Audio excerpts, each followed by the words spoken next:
ಜೈ ಹಿಂದ್. ಎಲ್ಲ ನನ್ನ ಅಗ್ನಿವೀರ್ ಫ್ರೆಂಡ್ಸ್ಗೆ ನೋಡ್ಕೋಬಹುದು. ಜಾಯಿನ್ ಇಂಡಿಯನ್ ಆರ್ಮಿ ವೆಬ್ಸೈಟ್ ದಲ್ಲಿ ನಿಮ್ಗೆ ಸಾಕಷ್ಟು ವಿದ್ಯಾರ್ಥಿಗಳು ಕೇಳ್ತಾ ಇದ್ರಿ, ಸರ್ 15ನೇ ತಾರೀಕಿಗೆ ಅಗ್ನಿವೀರ್ GD ಮತ್ತು ಟ್ರೆಡ್ಮಾನ್ ನ ಅಡ್ಮಿಟ್ ಕಾರ್ಡ್ ಓಪನ್ ಆಗಲಿಲ್ಲ ಸರ್, 18ನೇ ತಾರೀಕು ಓಪನ್ ಆಗುತ್ತಂದ್ರಿ ಇವನಿಗೆ ಅಂತ ಹೇಳಿ.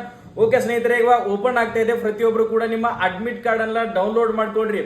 ಇಲ್ಲಿ ಬಂದ್ಬಿಟ್ಟು JIA ರೋಲ್ ನಂಬರ್ ಅಂತ ಕೇಳ್ತಾ ಇದೆ. ನೀವು ಅಪ್ಲಿಕೇಶನ್ ಅನ್ನ ಹಾಕುವಾಗ KRBN ಈ ತರ ನಂಬರ್ ಇದೆಯಲ್ಲ, ಆ ನಂಬರ್ ಅನ್ನ ಹಾಕ್ಬಿಟ್ಟು ಕೆಳಗಡೆ ಏನಿದೆಯಲ್ಲ ಪಾಸ್ವರ್ಡ್ ಅಂತ ಇದೆ. ಸೊ ಪಾಸ್ವರ್ಡ್ ಅನ್ನ ನಿಮ್ಗೆ ಯಾವ ಪಾಸ್ವರ್ಡ್ ಅನ್ನ ಕೊಟ್ಟಿದಲ್ಲ ಆ ಪಾಸ್ವರ್ಡ್ ಅನ್ನ ಹಾಕ್ಬಿಟ್ಟು ಕ್ಯಾಪ್ಚಾ ಹಾಕಿಸಿಂದ ಪ್ರತಿಯೊಬ್ರು ಕೂಡ ನಿಮ್ಮ ಅಡ್ಮಿಟ್ ಕಾರ್ಡ್ ಅನ್ನ ತೆಗೆದುಕೊಂಡ್ ಕೇಸಿಂದ ನಿಮ್ಮ ಎಕ್ಸಾಮ್ ಡೇಟು ಮತ್ತು ಅದರ ಜೊತೆಗೆ ಎಲ್ಲಿ ಬಿದ್ದಿದೆ ಎಕ್ಸಾಮ್ ಪ್ರತಿಯೊಬ್ರು ಕೂಡ ಚೆಕ್ ಅನ್ನ ಮಾಡ್ಕೊಡ್ರಿ. ನಿಮಗೆ ಏನಾದ್ರು ಲಿಂಕ್ ಬೇಕಾಗಿತ್ತಂದ್ರೆ ನಮ್ಮ ಇನ್ಸ್ಟಾಗ್ರಾಮ್ ಪೇಜ್ ಅನ್ನ ಫಾಲೋ ಮಾಡೋದನ್ನ ಮರೆಯಕ್ಕೆ ಹೋಗ್ಬಿಡ್ರಿ. ಪ್ರತಿಯೊಬ್ರು ಕೂಡ ಫಾಲೋ ಮಾಡ್ಕೊಂಡ್ಬಿಟ್ಟು ಲಿಂಕ್ ಅಂತ ಕಮೆಂಟ್ ಸೆಕ್ಷನ್ ದಲ್ಲಿ ಕಮೆಂಟ್ ಅನ್ನು ಹಾಕಿ. ನಿಮ್ಗೆ ನಮ್ಮ SI ಪ್ಯಾರಾಮಿಲಿಟರಿ ಟೆಲಿಗ್ರಾಮ್ ದಲ್ಲಿ ನಿಮ್ಗೆ ಅದ್ರ ಲಿಂಕ್ ಕೂಡ ಶೇರ್ ಮಾಡ್ತೀನಿ. ಆ ಲಿಂಕ್ ನಲ್ಲಿ ಕ್ಲಿಕ್ ಮಾಡ್ಕೊಂಡ್ಬಿಟ್ಟು ಪ್ರತಿಯೊಬ್ರು ಕೂಡ ಅಡ್ಮಿಟ್ ಕಾರ್ಡ್ ಎಲ್ಲ ಡೌನ್ಲೋಡ್ ಮಾಡ್ಕೋಬಹುದು. ಈ ವಿಡಿಯೋನ ಪ್ರತಿಯೊಂದು ಕರ್ನಾಟಕದ ಅಭ್ಯರ್ಥಿಗಳಿಗೆ ತಲುಪುವ ಹಾಗೆ ಈ ವಿಡಿಯೋನ ಶೇರ್ ಮಾಡಿ. ನಮ್ಮ ಸಂಸ್ಥೆ, ನಮ್ಮ SI ಡಿಫೆನ್ಸ್ ಅಕಾಡೆಮಿ ಸಂಸ್ಥೆ ಅಂತ ಎಲ್ಲ ವಿದ್ಯಾರ್ಥಿಗಳಿಗೆ ಆಲ್ ದಿ ಬೆಸ್ಟ್ ಅನ್ನ ತಿಳಿಸ್ತಾ ಇದೀವಿ. Get ready to fight.